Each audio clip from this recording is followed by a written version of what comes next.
My friend, you have met a terrible, terrible demise. But, I don't feel too bad about it.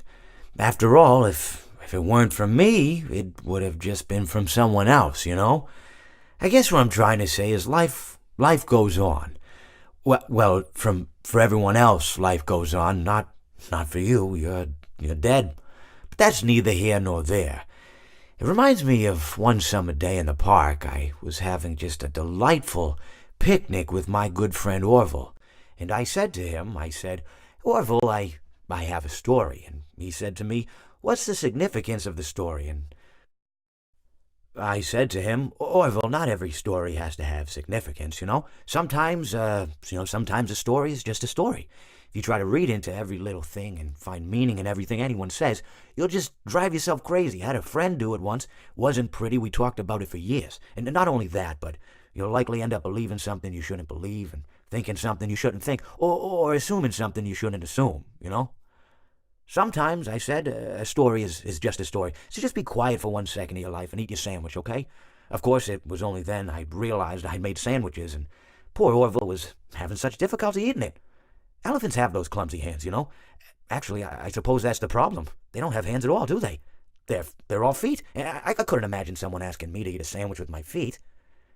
Now, if I recall correctly, there was a bakery nearby. I said to him, Orville, let me go get you some rye bread. Now, I'm unsure if elephants enjoy rye bread, but I assure you that Orville does. Now, this was on a Tuesday, which was good because rye bread was always fresh on Tuesday. They made sourdough bread on Monday and threw it out Wednesday, or rather, they sold it at a discount for people wanting to feed the ducks, and then probably at the end of the day, finally, they threw it all out. I don't recall. I do remember a man who would bring his son to the bakery every Wednesday and then go feed the ducks. He would buy all of the sourdough bread. Of course, you're not supposed to feed the ducks sourdough bread at all. It swells up in their stomach, and then they all die. At least that's what I've heard. I never saw any ducks die myself, but I did notice a substantial decrease in the duck population over the course of a few years. I just never thought to stop the man and tell him that he was killing the ducks by feeding them sourdough bread. And if you want my opinion on the matter, and I told Orville this as well, if you want to feed ducks, or birds, or any kind for that matter, it's best to buy seed. I mean, when you think about it, breads of any sort don't occur in nature. They don't grow on trees or spring up from the bushes. I don't think birds know what to do with bread. What was I saying? Oh, yes. So I bought Orville some rye bread. What a fine day it was. It seems that you have met your end. What a pity.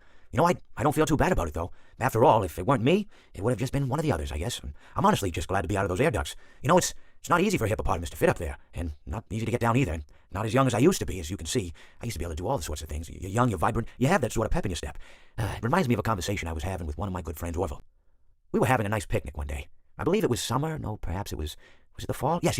It was the fall because the leaves had turned already. But I said to Orville, Orville, I have a story to tell you. And Orville looked at me, kind of odd and said, what's it about? I said to him, not every story has to be about something, Orville. Sometimes a person just wants to talk. Why does everything have to be a story? I said to him. He just looked at me and he said, well, you said you had a story. And, he was quite right. I did, in fact. I told him I had a story. I suppose if a person just wants to talk, then it's best to not announce that you're telling a story. Telling a story does come with its own pressures and expectations, I suppose. After all, if you're just talking to a friend, then there's no more expectations than if you were talking into the wind. Words by themselves aren't expected to carry, aren't expected to stick.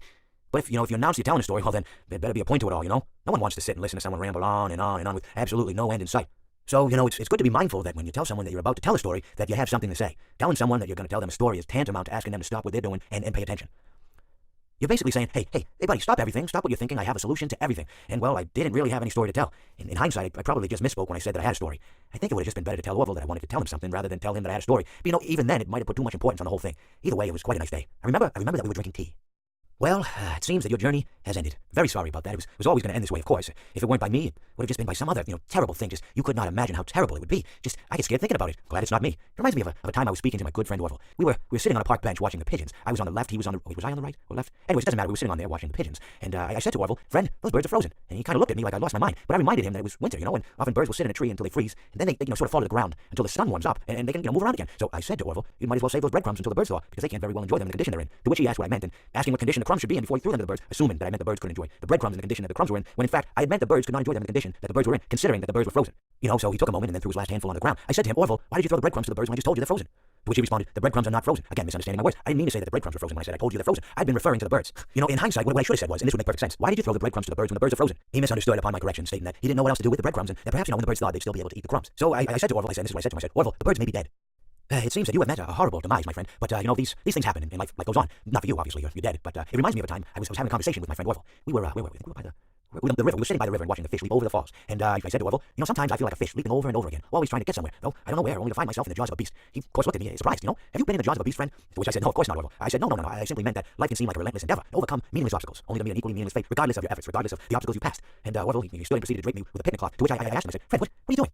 He looked at me very concerned, really. I feel like you've gotten too much sun. Indeed, I had. He proceeded to pour me a glass of just ice-cold lemonade. Oh, you ever mix it with iced tea? You do like a little half lemonade, so you should try some. We can't because you're dead. But anyways, so you may be asking yourself, how did I go from sitting by the falls and drinking lemonade to being wedged in the air duct, not only with Orville, but with an entire assortment of fruity-colored friends? Well, there's really no good answer to that, but perhaps I met a demise of my own at some point, and this is my afterlife or my dream, whatever it might mean. I honestly don't know. Or maybe it doesn't mean anything at all. Maybe it doesn't mean anything at all.